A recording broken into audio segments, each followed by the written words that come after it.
Hey friends, are you ready? 3, 2, 1. Welcome back to It's Awa.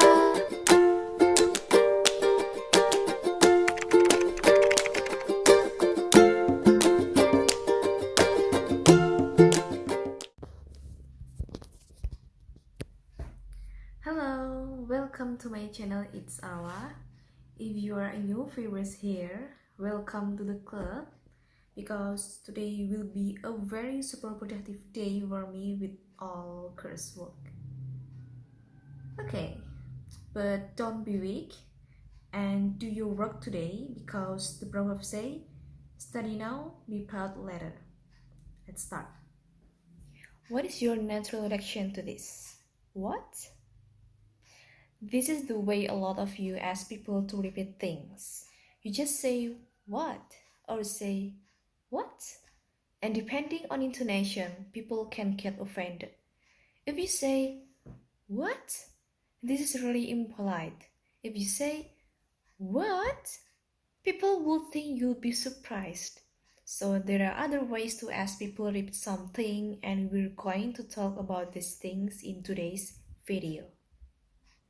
There are several ways to ask people to repeat information, and we're going to start with formal ways. A very formal way to ask people from our information is very British. British people say, pardon, pardon me, and when they say they mean that they didn't get what you were saying.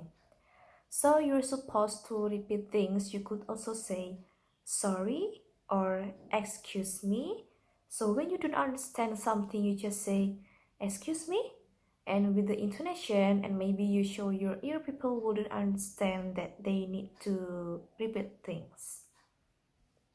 And the most formal way is I beg your pardon, which is also I'm trying to pronounce it with a British accent because I've never heard American people say I beg your pardon. Maybe they do, but I've heard that a lot more often in Great Britain, in London. I beg your pardon. There are also some certain phrases that will help you out in this situation. You can say, excuse me, I didn't catch you. Could you repeat this again, please? Or you can say, I'm sorry, I don't understand. Can you repeat, please? Or if you want to be even more polite, you could say, could you repeat, please? If somebody's saying a word or expression that you hear for the first time, you can say, excuse me, I heard this word for the first time. Or this word is new for me. Could you explain what it means? Or you can say, I'm sorry, I'm not sure I understand what you mean by, and then add this word. For example, I feel a little under the weather today. And you're like, under the weather? Feel under the weather? Can you expect this? Okay, and you can say it, I'm sorry. What do you mean by saying under the weather? What does that expression mean? And I would go ahead and explain that I'm feeling a little sick today, which is not true, thankfully. Of course, there are informal ways of asking people to repeat things, but please make sure you maintain the right intonation. Because, for example, the phrase, what did you say, can be said in two different ways. You can say, what did you say? And if you're chatting to a friend, that is totally fine. The friend would repeat. But if you're talking to a stranger and you use the wrong intonation, what did you just say? That could be perceived as a way to start a fight. So it wouldn't really use this phrase with that intonation. Another informal way is just to say, huh? People wouldn't understand that they need to repeat. It's spelled like H-U-H. And you see that a lot in different texts or in different books that are informal. Americans love to contract words, and instead of excuse me, sometimes they just say excuse me. So there is no in the beginning.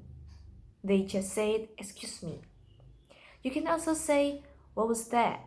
For example, somebody's telling you about things they are gonna do tomorrow, and you didn't catch what they were saying and you were like, what was that?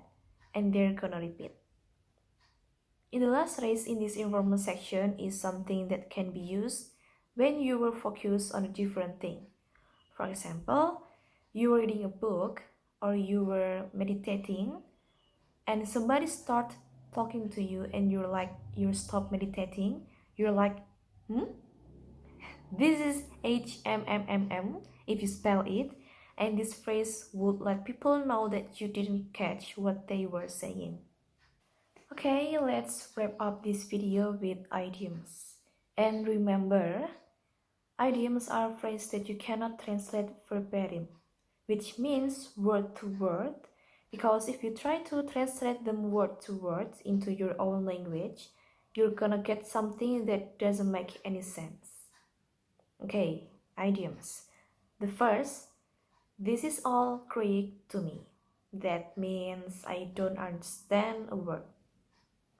I think our Y's are crossed. That's an idiom with the exact same meaning. That was as clear as mud.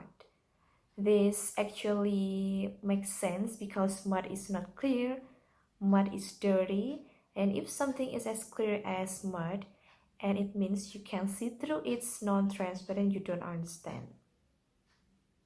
I can't make heads or tails of what you're saying. That's another idiom meaning I don't understand you. And the last is everything you said is just a word salad. This is an amazing phrase, which means I only hear railway station, and it's mean I don't understand anything. It sounds super weird to me. Okay, that is it for me, guys. Please make sure you are culturally aware of what's going on and that you are using the right phrases in the right context and with the right intention also. Because consent in one environment can lead to a fight or can offer a person. So please critique and be super discreet. Thank you so much, guys, for watching this video up to the very end. We'll see you very soon and bye bye.